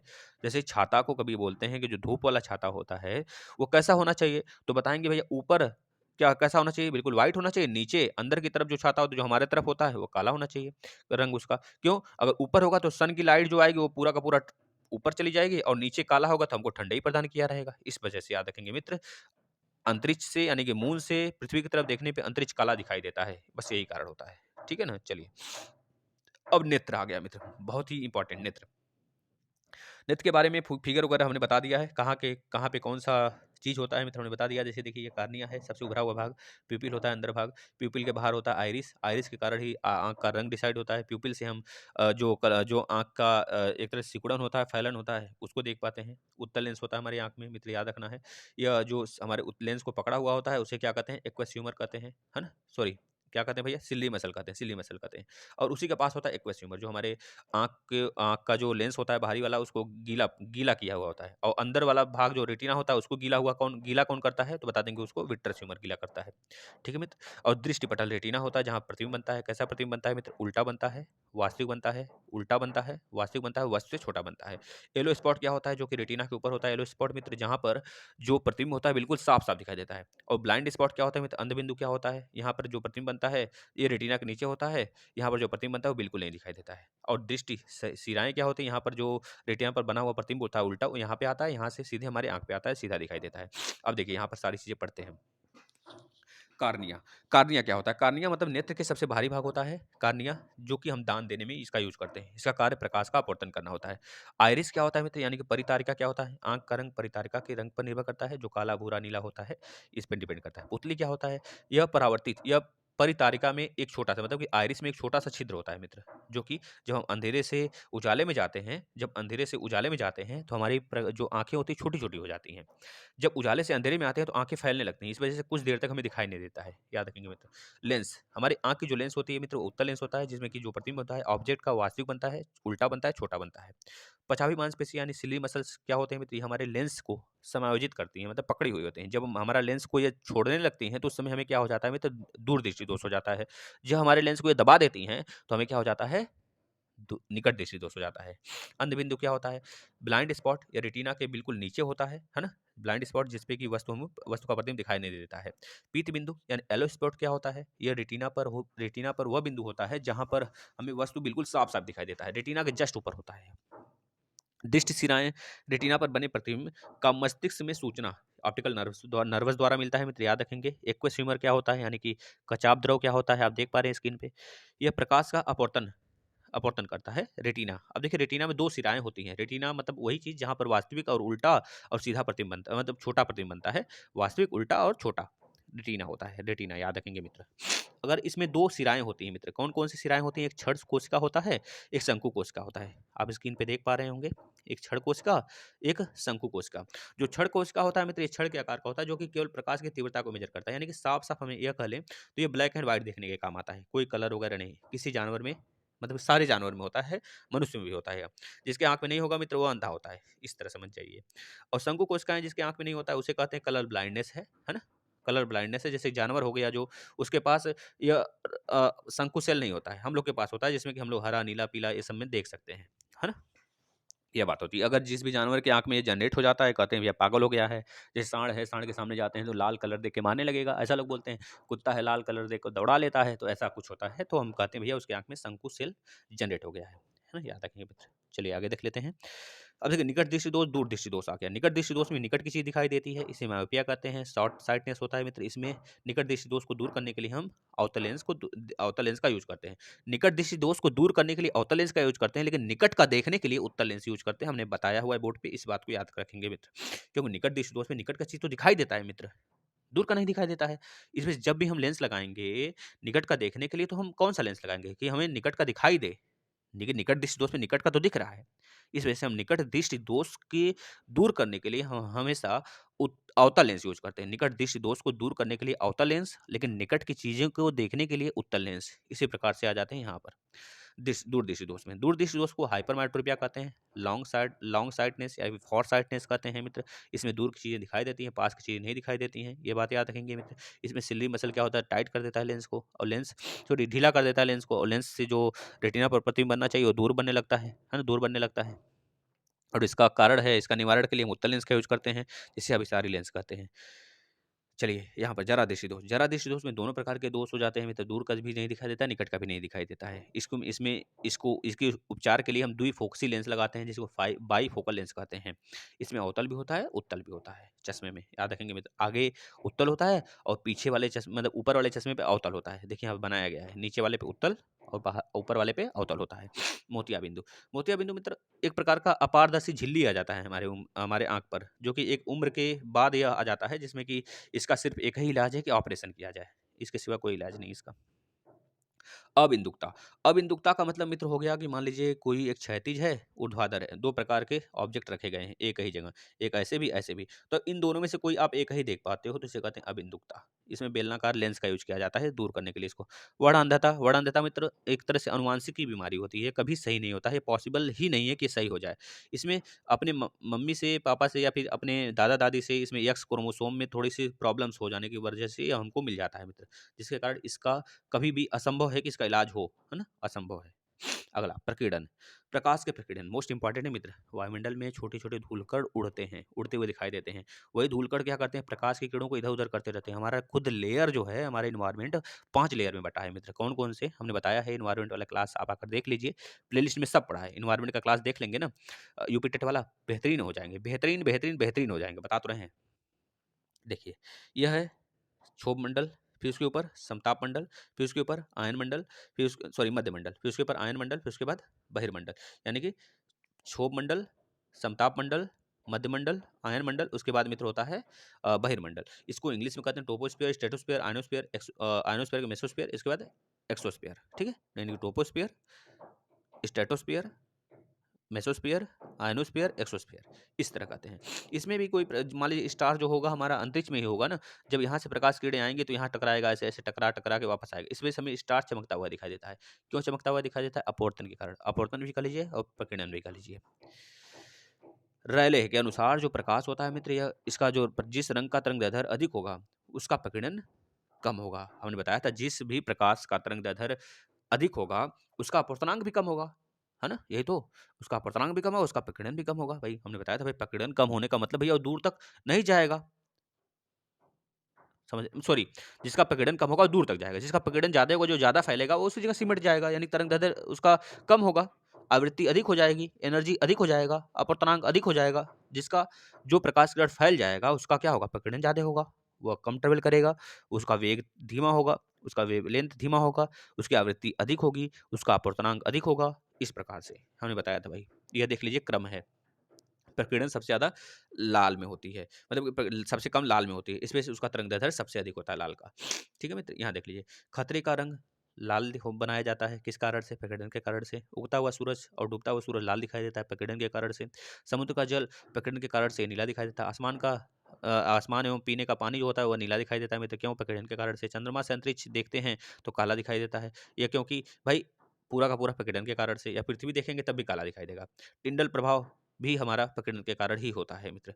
सीवी रमन एक तरह से मित्रों इनको नोबेल प्राइज मिला था 1930 ईस्वी में, यह रमन प्रभाव के लिए मिला था, इस बात को याद रखेंगे, जो कि नोबेल प्राइज आपको पता है 1954 से स्टार्ट हुआ था। चलिए मित्र, 28 फरवरी को आपको पता है साइंस डे के रूप में भी मनाते हैं ना। अब विवर्तन मोस्ट इंपॉर्टेंट मित्र, विवर्तन क्या होता है, देख सकते हैं आप दोनों फिगर, आपने फिगर स्क्रीन पर। यहाँ देखिए एक चौड़ा सा छेदा है, यहाँ पे एक छोटा सा छेदा है। जो छोटा छेदा है मित्र, यहाँ पर प्रकाश किरणें देख रहे हैं, यहाँ पर भी चमकती हुई दिखाई दे रही है। यहाँ पर भी जो अंधेरे, यह तो अंधेरा प्लेस है ना मित्र, यहाँ पर प्रकाश किरणें कैसे आ जा रही हैं, छोटा छिद्र होने के कारण। बड़ा छिद्र है, देख रहे हैं ज़्यादा लिमिटेड है, यह इधर ज़्यादा नहीं गया है, ट्रेवल ज़्यादा नहीं किया है। इस वजह से याद रखेंगे, इस घटना की खोज किसने किया था, फॉर हाफर ने किया था। इसके अनुसार जब बहुत छोटे अवरोध से टकराकर प्रकाश की छाया में प्रवेश हो जाना ही क्या कहलाता है मित्र, विवर्तन कहलाता है। देखिए बंद कमरे में अगर आप कोई व्यक्ति बात कर रहा है तो उसकी आवाज आप सुन पाते हैं, लेकिन उसको देख नहीं पाते हैं, यह कारण है मित्र विवर्तन का ही, याद रखेंगे। नेक्स्ट, और विवर्तन की बात करें, विवर्तन केवल और केवल मित्र अवरोध के कारण, अवरोध के आकार पर निर्भर करता है, अवरोध के आकार पर निर्भर करता है, ना कि प्रकाश पर। याद रखें मित्र, प्रकाश का विवर्तन अवरोध के आकार पर निर्भर करता है कि अब देखिए जो विवर्तन होता है वो प्रकाश में भी होता है, विद्युत में भी होता है। लेकिन ध्रुवण की बात करेंगे मित्र, यह हमारा ध्रुवण जो होता है मित्र, यह हमारा कह लीजिए साउंड में नहीं होता है ना? ध्रुवण साउंड में नहीं होता है, इस बात करेंगे। मतलब कि ध्रुवण का मतलब प्रकाश को मोड़ना। क्या प्रकाश को मोड़ सकते हैं हम? पोलराइज़ कर सकते हैं? नहीं। सॉरी, मतलब साउंड को मोड़ सकते हैं? नहीं मोड़ सकते ना। तो इस चीज़ की याद रखें, किसी भी रंग का किसी खास दिशा में जाना ध्रुवण कहलाता है। जैसे प्रकाश को हम मोड़ लेंगे, जैसे आप शीशा चमकाएँगे, प्रकाश किरण आ रही है सन से, आप चमकाते हैं, दूसरी तरफ चमकने लगता है ना? लेकिन हम ध्वनि को नहीं मोड़ सकते हैं। ध्वनि जिस तरफ आती है उसी तरफ चली जाती है ना? तो इसको हम नहीं मोड़ सकते हैं। प्रकाश को लेकिन मोड़ा जा सकता है। इस वजह से ध्रुवण की घटना केवल और केवल प्रकाश में होती है, ध्वनि में नहीं होती है। देखिए, ये चीज़ हमने बताया आपको। ध्वनि अनुदैर्ध्य तरंग है और प्रकाश जो है अनुप्रस्थ तरंग है। इस बात को भी याद रखेंगे मित्र, ठीक है? तो इस वजह से प्रकाश को मोड़ा जाना संभव है, लेकिन ध्वनि को मोड़ा जाना संभव नहीं है। अब ध्रुवण के उदाहरण जैसे होलोग्राफी, जैसे आप कभी मूवी देखते हैं, जब 3D मूवी देखते हैं तो वहाँ पर हम चकाचौंध से बचने के लिए हेडलाइट का यूज़ करते हैं, या फिर कह लीजिए कि उसमें त्रिविमी घटना का जो होता है चलचित्र होता है, उसमें हम पोलराइड नाम का चश्मा लगा लेते हैं, है ना? तो ये चीज़ें होती हैं जिससे कि चकाचौंध से बचा जा सकता है, ठीक है? ध्रुवण की घटना केवल प्रकाश की तरंगों में होती है, क्योंकि प्रकाश अनुप्रस्थ तरंग है, जबकि ध्वनि में यह घटना नहीं होती, क्योंकि ध्वनि अनुदैर्ध्य तरंग है। व्यतिकरण आ गया। व्यतिकरण में क्या होता है मित्र, इस प्रकार के कुछ इंटरफेरेंस हमको देखने को मिलते हैं। एक सोर्स से प्रकाश किरणें आती हैं लेजर से और इधर भिन्न-भिन्न दिशा में फैल जाती हैं। देख पा रहे हैं आप। व्यतिकरण की खोज यंग ने की थी, जब लगभग समान आवृत्ति और समान आयाम की 2 प्रकाश तरंगें एक दूसरे पर अध्यारोपित होती हैं, तो कहीं पर तीव्रता महत्तम और कहीं पर तीव्रता न्यूनतम हो जाता है। इस घटना को व्यतिकरण कहते हैं मित्र। व्यतिकरण के उदाहरण देख लीजिए, पानी के बुलबुले का प्रकाश में चमकना, या फिर मान लीजिए आप कपड़े धुल रहे हैं तो कपड़े धुलते समय बुलबुले जो निकलते हैं तो प्रकाश किरणें आती हैं तो बुलबुले चमकने लगते हैं। ये भी व्यतिकरण का एग्जाम्पल है। जैसे कि तैलीय पृष्ठ पानी है, पानी में एक बूंद तेल गिरा दीजिए तो देखते हैं वो चमकने लगता है ना? तो ये भी प्रकाश के व्यतिकरण पर ही उदाहरण है मित्र, याद रखेंगे। जैसे डीजल हो गया, गाड़ी वगैरह जा रही है तो आप मान लीजिए पीछे गाड़ी से जा रहे हैं और आगे आपके सामने भी गाड़ी जा रही है, तो उसकी जो तेल के रिसाव हो रहे हैं उसके कारण से रोड में या फिर उसके पहिए चमकदार बन जा रहे हैं, तो उसको आप देखते हैं जब, तो यह भी प्रकाश का व्यतिकरण का एग्जाम्पल है मित्र। ये देखिए, ये चीज़ें आपको मिल जाएगा टेलीग्राम पे, आप इसको डाउनलोड कर लीजिएगा मित्र। यहाँ पे देखिए ये थोड़ा-सा फ़ॉर्मूला है, इसको अभी आप देखकर डाउनलोड कर सकते हैं। चलिए, अब यहाँ पर हम आ जाते हैं मित्र, कुछ इंपॉर्टेंट चीज़ें हैं जो हम जान लेते हैं। सूर्य से पृथ्वी को प्राप्त ऊर्जा जो होती है मित्र, वो 4 × 10⁻26 जूल होती है, पर सेकंड होता है। इतना ऊर्जा उसे प्राप्त हर सेकंड मिलता रहता है सूर्य से। 4 × 10⁻26 जूल बहुत ज़्यादा होता है। देखिए नेक्स्ट दूसरा नंबर देखिए, जब प्रकाश स्रोत यानी जो बायोलुमिनेसेंट होता है, बायोलुमिनेसेंट सोर्स होता है, ऐसे जीव जो प्रकाश का उत्सर्जन करते हैं उसे क्या कहते हैं? एक तरह से जैविक प्रकाश कहते हैं, एक तरह से कह लीजिए कि उसे प्रदीप्त कहते हैं मित्र, है ना? वो अपना प्रकाश खुद स्वयं उत्सर्जन करता है ना? याद रखेंगे, जो अप्रदीप्त होते हैं, जैसे चंद्रमा एक अप्रदीप्त पिंड है, तो वह प्रदीप्त के कारण ही चमकता है। तो प्रदीप्त मतलब जिसका खुद का सोर्स होता है, प्रदीप्त वस्तु कहते हैं, है ना? याद रखें, प्रदीप्त वस्तु मतलब कि उसे एक तरह से जो खुद का अपना चमकदार चमक बना के रखे। जैसे कि बात करें, सूरज हो गया, प्रदीप्त वस्तु है, और अपना बल्ब हो गया, ट्यूबलाइट हो गया, लालटेन हो गया, मोमबत्ती हो गया, ये प्रदीप्त वस्तुएँ हैं। अप्रदीप्त वस्तुएँ वे वस्तु होती हैं जो प्रदीप्त वस्तु की सहायता से चमकते हैं, है ना? याद रखेंगे मित्र। काप्टन प्रभाव की व्याख्या देखिए यहाँ पे लिखा भी हुआ है, हम आपको एक बार पढ़ के भी सुना देते हैं। चंद्रमा एक अप्रदीप्त पिंड है, क्योंकि वो चंद्रमा जो होता है सूर्य के प्रकाश में चमकता है, उसका खुद की रोशनी नहीं होती। जैसे पृथ्वी अप्रदीप्त वस्तु है, स्टार की बात करें, तारों की बात करें तो वह प्रदीप्त वस्तु है, उसका खुद का प्रकाश होता है। काप्टन प्रभाव की व्याख्या कण प्रकृति के आधार पर की गई है। सूर्य से पृथ्वी तक प्रकाश पहुंचने में लगभग 500 सेकंड लगते हैं, 8 मिनट 20 सेकंड। इस बात को याद रखना है मित्र आपको। प्रकाशिक तंतु किसका एग्जाम्पल हमने बताया था? पूर्णांतिक परावर्तन का एग्जाम्पल है। इसमें प्रकाश देखिए इस प्रकार से होता है। आप देखते होंगे एक तरह से कैलोरीस्कोप करके एक गेम भी आता है, वो भी पूर्ण आंतरिक परावर्तन पर ही होता है। ऑप्टिकल फाइबर का आविष्कार नरेंद्र कपानी ने किया था मित्र, याद रखेंगे। प्रकाशिक तंतु में तंतुओं के व्यास की कोटि 10⁻⁴ सेंटीमीटर होती है, ये इस बात को भी याद रखेंगे। प्रकाशिक तंतु द्वारा प्रकाश को प्रेषित करने में किस बात का ध्यान रखना पड़ता है? तो बता देंगे, तंतु में आपतन कोण का मान उसके क्रांतिक कोण से अधिक होना चाहिए, तभी जाके प्रकाश पूर्ण आंतरिक परावर्तन होता है मित्र। सूर्य किरणों की तीव्रता एक्टियोमीटर कहलाती है। बोला जाता है सूर्य की जो सूर्य किरणें जो होती हैं उसकी तीव्रता को किससे मापन करते हैं? तो बता देंगे एक्टियोमीटर से मापन करते हैं। टेलीविजन में लाल रंग, हरा रंग, नीला रंग ही होता है, क्योंकि भाई प्राथमिक कलर ही होते हैं, जिसके कारण और अलग रंग बनाया जा सकता है। हमने बताया है पहले। छोटे रंगीन टुकड़ों से बनने वाला आश्चर्यजनक आकारों को देखने के लिए बहुदर्शी बहुरूपदर्शी का प्रयोग किया जाता है। धूपी छाते हमने बताया भैया ऊपर सतह क्या होता है? श्वेत होता है, नीचे का काला होता है। हमने बताया क्यों होता है? पानी में हवा का बुलबुला किस लेंस जैसा होता है? हाँ मित्र, बहुत इंपॉर्टेंट है। जो पानी में जो देखते हैं बरसात होता है, पानी का बुलबुला बनता है ना, या फिर देखते हैं बाल्टी में बुलबुले जो बनते हैं, वो उसमें अवतल लेंस जैसा होता है। उसका पूरा बर्ताव लेंस जो बुलबुले का जो बर्ताव होता है, अवतल लेंस जैसा होता है। सूक्ष्मदर्शी का आविष्कार जेड जॉनसन ने किया था। किसी तारे का रंग उसके ताप पर दर्शाता है। जितना ज़्यादा नीला तारा होगा, वो उतना ज़्यादा ज्वलनशील होगा और न्यू स्टार होगा। जो लाल होगा, उसका मृत्यु नज़दीक होगा। नीला प्रकाश तारे का सबसे अधिक ताप प्रदर्शित करता है और जिसमें कि उच्चतम ऊर्जा होती है। फोटोग्राफिक में फ़िल्टर पर सिल्वर ब्रोमाइड का प्रयोग किया जाता है, मित्र याद रखेंगे। फोटोग्राफी में प्रयुक्त हाइपो के रूप में सोडियम थायोसल्फेट नामक रसायन प्रयोग किया जाता है। इस बात को याद रखें मित्र, इतना था। ये पूरा का पूरा आपका पूरा प्रकाश हमने कंप्लीट कर दिया 1 घंटे में मित्र, मैराथन क्लास में। बताइए, मज़ा आया? ये शेयर करिए, टेलीग्राम जॉइन कर लीजिए मित्र। कल इस पर पूरा का पूरा लगभग 200 प्रश्न लेकर आएँगे, फिर इसके बाद नेक्स्ट डे हम लेकर आएँगे विद्युत पर मित्र। याद रखिएगा मित्र, आपके साथ जितना सहयोग किया जा रहा है, आप इसको भरपूर फ़ायदा उठाइए। ये UP TET, super TET, DElEd third semester हर एक एग्जाम के लिए बहुत ही महत्वपूर्ण रहने वाला है। शेयर करिए, अपने मित्रों को जोड़िए प्लीज़, आपसे एक उम्मीद रहती है। धन्यवाद।